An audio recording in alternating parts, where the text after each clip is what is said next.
예수님께서 우리에게 가르쳐 주신 주기도문에 보면 우리가 우리에게 잘못한 사람을 용서해 준 것 같이 우리 죄를 용서해 주시고 라고 기도하게 하셨어요. 그런데 이 기도문에서 예수님이 사용하신 죄에 해당하는 헬라어는 하말타라는 글입니다. 이 하말타는 두 가지의 뜻을 가지고 있습니다. 첫째는 마땅히 해야 할 일을 하지 않는 행위, 그것이 죄라는 거예요.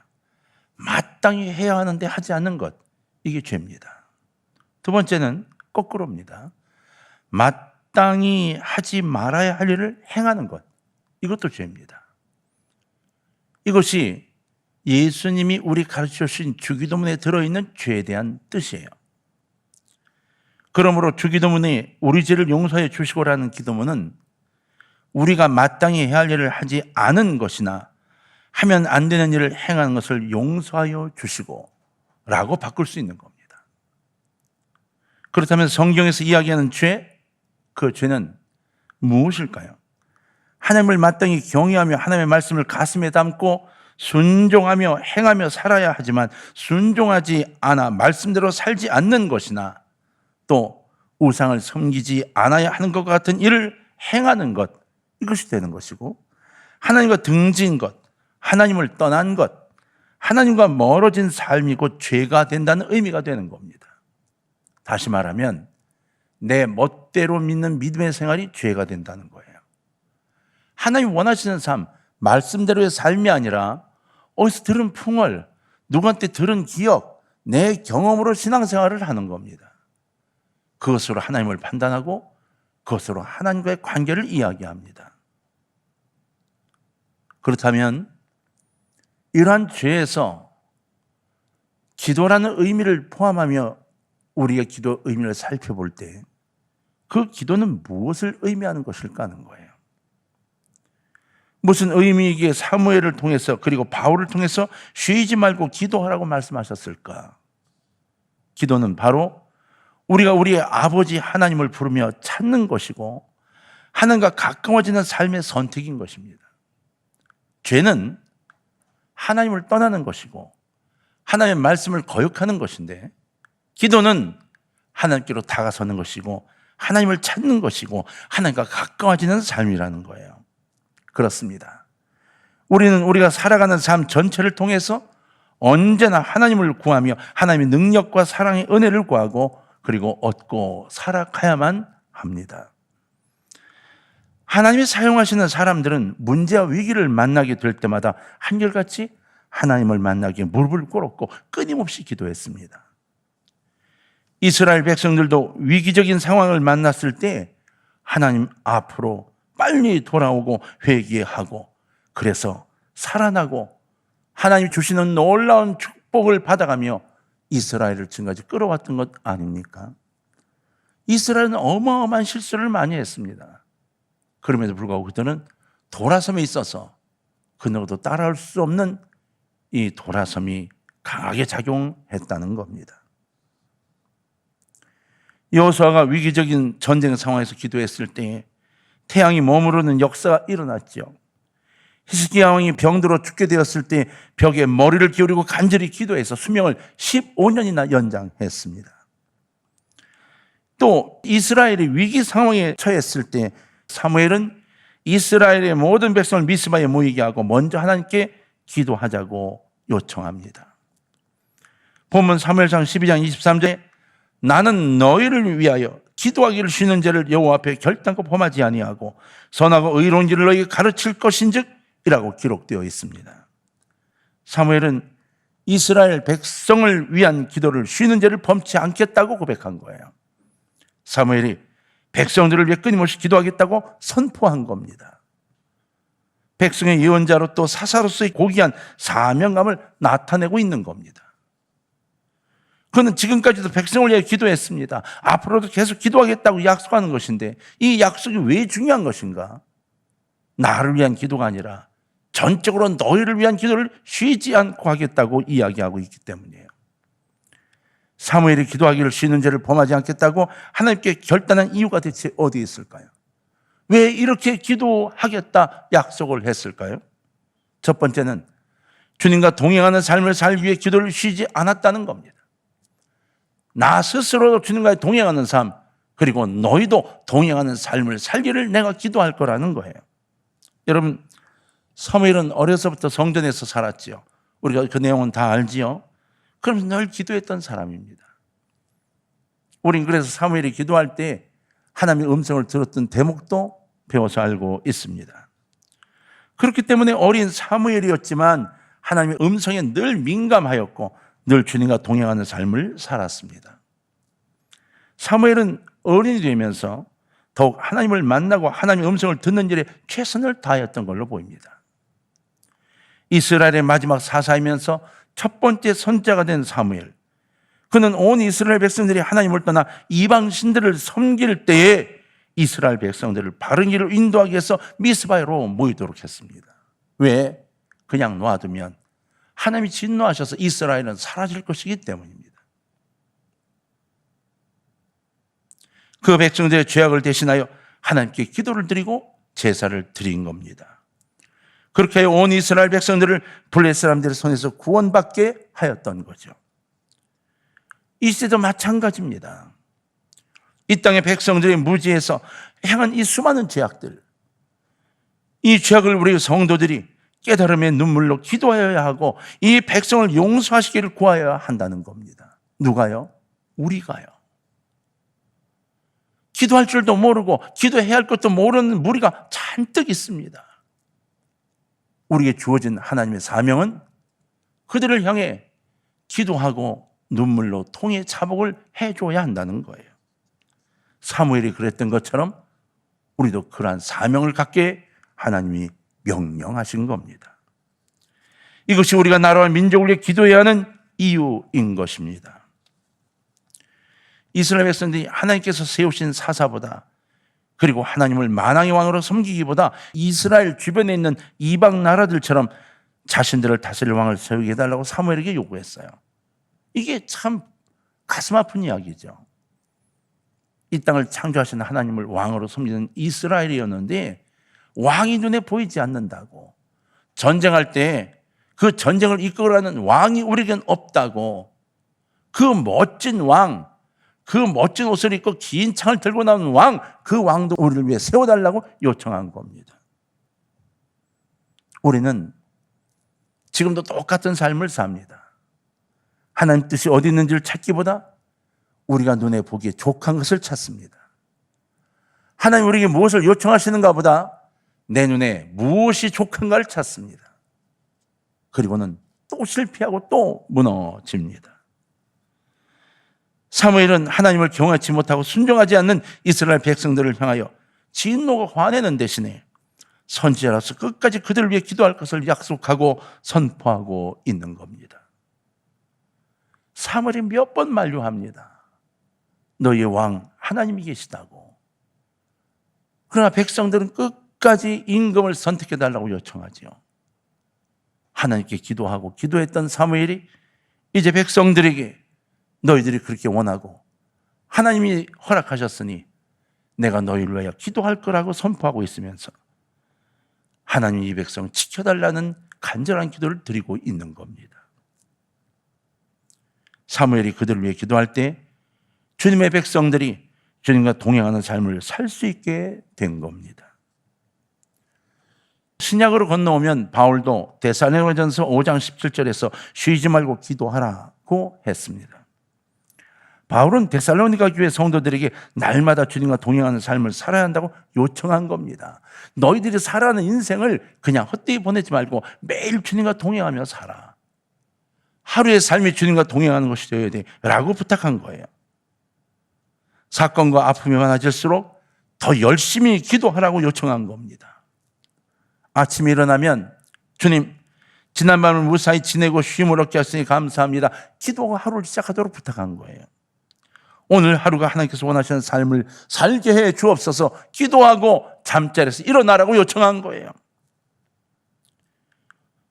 세수를 하면서도 주님, 물과 같은 성령께서 저희 죄를 씻어 주옵소서 기도하라고 요청하신 거고, 옷을 입으면서 주님, 믿음의 갑옷을 입혀주시고 전신갑주를 입혀주셔서 사단과의 전쟁에서 이기게 해주옵소서 기도하라고 요청하시는 거예요.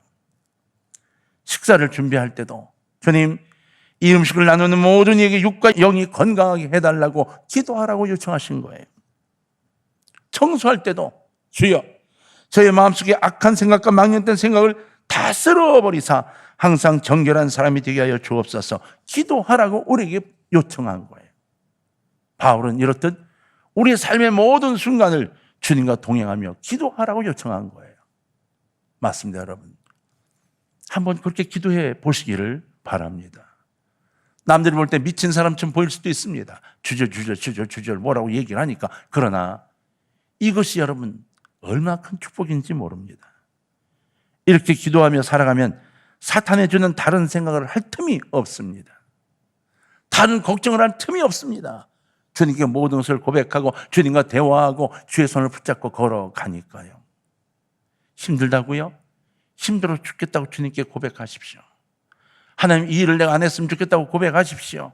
하나님의 사역이 고맙고 감사하다고 기도하시고, 여러분 순간순간마다 주와 동행하는 기도를 해보세요. 쉬지 않고 기도하는 기도는 이것을 의미하는 겁니다. 사랑하는 성도님들, 쉬지 말고 기도하라는 바울의 요청은 우리의 삶의 모든 현장에서 항상 기도하려는 마음의 자세가 필요하다는 것과 언제 어디서나 하나님의 뜻을 찾고 하나님과 동행하는 삶을 살아야 한다는 말씀인 것입니다. 그러므로 동강의 가족 여러분, 정신없이 살아가며 기도가 언제 있었는지도 기억하지 못할 만큼 한 주간을 바쁘게 살아가는 여러분 삶 속에 오늘부터 주님을 찾는 이 찾음이 습관이 될 정도가 되기를 주의 이름으로 부탁합니다. 정말 운전을 하면서도 세수를 하면서도 여러분 주님을 찾는 중심을 일부라도 만들어내시기를 바랍니다. 사무엘이 기도하기를 쉬는 죄를 범치 않겠다 했던 두 번째 이유가 무엇인가? 두 번째는 선하고 의로운 길을 가르치기 위해서였다는 겁니다. 선하고 의로운 길을 가르치기 위해서. 비록 사무엘이 마지막 사사직을 내려놓고 사사시대를 마무리하게 되어 있지만 이것이 끝이 아니라 선지자로서 계속하여 백성을 선하고 의로운 길, 곧 하나님의 말씀으로 백성들을 가르친 임무를 충실히 수행하겠다는 굳은 의지와 하나님의 역사하심을 간구하겠다는 이야기를 하고 있는 겁니다. 목회자들에게 부탁하는 목양자의 자세입니다. 경영하는 경영자가 아니라 성도들을 사랑하고 이끄는 목양자의 자세. 백성들을 사랑하는 참된 지도자의 자세인 거지요. 우리는 리더십에 대한 이야기를 굉장히 많이 합니다. 우리 교회는 리더를 키우는 교회입니다. 그렇다면 시대적으로 온전한 믿음과 그 믿음의 지도자들을 만나기 어려운 시대를 살고 있는 우리 모두가 온전한 믿음으로 다른 이들의 모범을 보이지 못한 시대를 살아가고 있는데 우리 자신이 지도자로 살아가는 것을 부담을 느끼는 시대가 되어서 점점 더 큰 부담 속에서 어떻게 하면 이것을 버릴 수 있을까를 고민하고 사는데 여러분 한번 나 스스로를 돌아보시기를 바랍니다. 많은 이유가 있을 겁니다. 리더가 되는 것을 거역하고 또 거부하는 마음이 가득한 것. 될 수 있으면 이 잔을 내게서 떠나게 해달라는 요청을 수없이 듣습니다. 이 리더의 자리에 내가 있지 못하겠다고. 그 이유가 무엇일까요? 아마 많은 이유가 있겠지만 자신의 삶에서 포기할 수 없는 많은 것들 때문에 이 말씀을 가슴에 담을 수 없는 삶을 살아가고 있는 것 아니겠어요? 이 땅이 주고 있는 많은 것들 때문에 하나님의 말씀을 가슴에 품고 있지 못한다는 이야기입니다. 세월을 보내면서 진실로 하나님 앞에서 깨어 기도하는 사람들이 점점 줄어들고 있고 이제는 가슴을 열고 주님을 만나는 리더가 정말 필요한 시대가 되었는데 그 리더 만나기가 하나의 별따기가 되어버리고 말았습니다. 이 시대는 참된 리더가 필요하고 그러한 리더는 쉬지 않고 기도하는 사람이어야 한다는 것입니다. 요즘 교회에 경영을 하는 교회가 많다고 제가 항상 걱정합니다. 어떤 행사를 치를 때마다 그 행사를 위해 기도하는 시간보다 계획을 짜는 시간이 그리고 기획안을 올리는 시간이 훨씬 더 긴 것을 봅니다. 부교육자들이 기획안을 올릴 때 그 기획안이 일반 대기업의 기획안처럼 얼마나 두툼한지 모릅니다. 그 두툼한 기획안을 보고 아이고 잘했다고 박수치는 경우도 봅니다. 그러나 그 행사를 위해 기도하는 모습을 보기가 쉽지 않은 시대가 되어버리고 만 겁니다. 우리는 어떤가요? 우리는 기도가 앞서 있나요? 아니면 계획과 경영을 위한 기획이 앞서 있나요? 우리는 나 자신을 위해서가 아니라 하나님을 위해서 무엇을 할까를 고민하고 갈등하는 삶을 살아야 합니다. 자신을 위해서뿐만 아니라 가족을 위해서, 이웃을 위해서, 나라와 민족을 위해, 그리고 이 시대를 위해 기도하고 또한 다음 세대와 신앙의 후배들을 주님께 인도하기 위해서 정말 기도하는 일을 쉬지 않아야 한다는 겁니다. 자, 이제 이쯤에서 한번 돌아봅시다. 사랑하는 동광의 가족 여러분, 세상에서 제발 조금만 손을 놓아 주시기 바랍니다. 세상에서 조금만 손을 놓고 방향을 돌이켜 주께로 돌아서시기를 바랍니다. 삶의 현장이 기도의 장소가 되게 해 봅시다. 기적이 일어날 것입니다. 여러분 삶의 현장에서 투덜대고 짜증내는 것보다 그 시간 주님을 불러보시기를 바랍니다. 짧은 기도이지만 중심을 다한 기도가 우리 속에서 흘러나와 하나님 앞에 고백되는 시간을 만드시기 바랍니다. 사무엘이 기도를 쉬지 않는 죄를 범치 않겠다고 결단한 세 번째 이유는 무엇일까요? 바로 겸손한 지도자로 서기 위한 거였어요. 사실 여러분, 하나님의 사람이라고 하면서 기도하지 않고 하나님 일을 한다고 하는 것은 실은 교만한 일입니다. 하나님의 일만이 아니라 이 땅의 어떠한 일도 기도하지 않고 하는 일은 교만한 겁니다. 내가 할 수 있다고 생각하는 것이거든요. 하나님 일을 한다고 하는 것처럼 이 교만한 것, 내가 하나님 없이 할 수 있어라는 고백이고요. 기도하지 않고 하는 하나님의 일은 결국 내 손에서 할 수 있는 일이니까 하나님이 필요 없다는 외침인 겁니다. 기도하지 않고 일을 한다고 하는 것은 하나님의 도우심 없이 자신의 지혜와 능력으로 무슨 일을 이룰 수 있다고 하는 자기 과신이기 때문에 이것은 교만이 되고 맙니다. 사무엘은 겸손한 지도자였습니다. 이스라엘 백성들이 반복해서 하나님 앞에 악을 행했을지라도 그들의 죄의 짐을 지고 하나님 앞에 나가 무릎으로 중보하며 기도한 사람입니다. 기도는 하나님께서 하나님의 능력을 나타내시도록 자리를 내드리는 것입니다. 우리는 이것에 익숙해져야 합니다. 그저 주일 교회를 방문하는 것으로 우리의 모든 일을 다 마무리한다고 생각하시면 안 됩니다. 주 앞에 겸손히 무릎 꿇고 엎드려 제가 여기 있다고, 제가 해야 할 일을 주님께서 알려주셔야겠다고 귀를 기울이는 자세, 이것이 정말로 필요한 거죠. 사무엘은 겸손한 지도자였음을 여러분 잊지 마십시오. 항상 자신의 모든 자리를 하나님께 내어드렸던 그 사무엘, 그래서 그는 기도를 쉬지 않고 하기로 작정하고 살았던 사람입니다. 사랑하는 동광의 가족 여러분, 기도보다 우선될 수 있는 것은 아무것도 없습니다.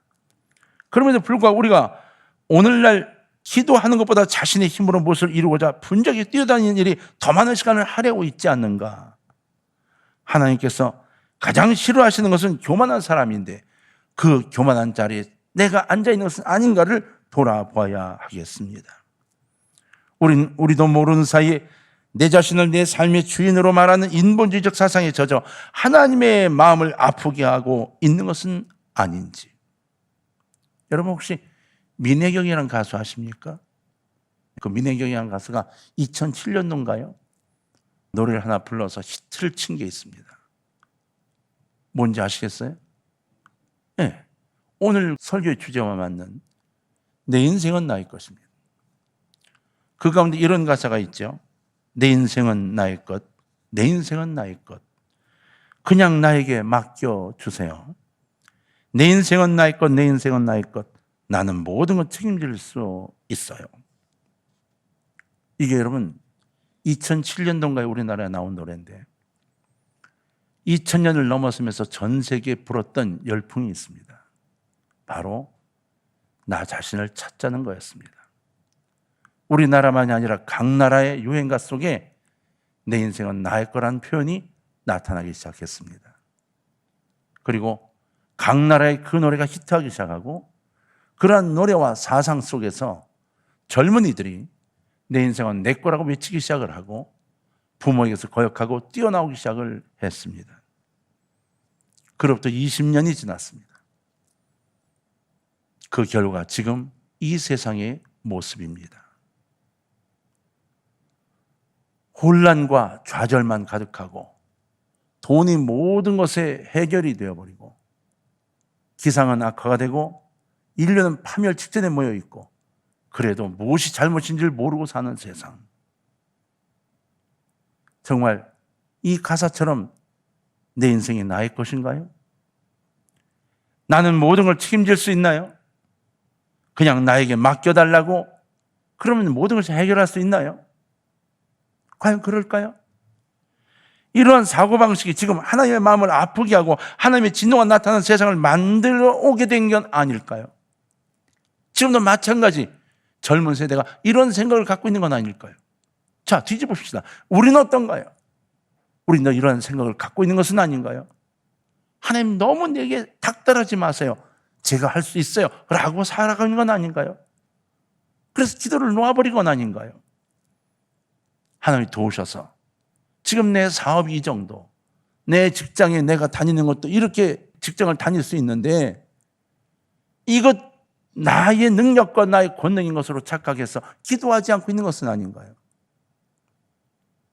그리고 불현듯 어려워지면 하나님께 손가락질하며 하나님을 향하여 원망하는 이상한 신앙을 갖고 있는 건 아닌가요? 사랑하는 성도님들, 기도가 삶이어야 합니다. 정말 하나님의 도우심을 바란다면 다음 세대가 하나님의 진노 속에 있지 않게 하려면 우리의 삶이 세상의 판단과 세상의 도전을 두려워하지 않는 기도의 삶이어야 합니다. 내 인생 전체가 기도의 삶이어야 한다는 것입니다. 순간순간이 기도여야 하고 주님과의 대화가 이어지는 것이어야 한다는 것이에요. 사람을 의심하고 저 사람의 원망의 소리를 내던지기 전에 주 앞에 내가 기도하며 하나님의 뜻을 바라보는 삶이 되어야 한다는 것입니다.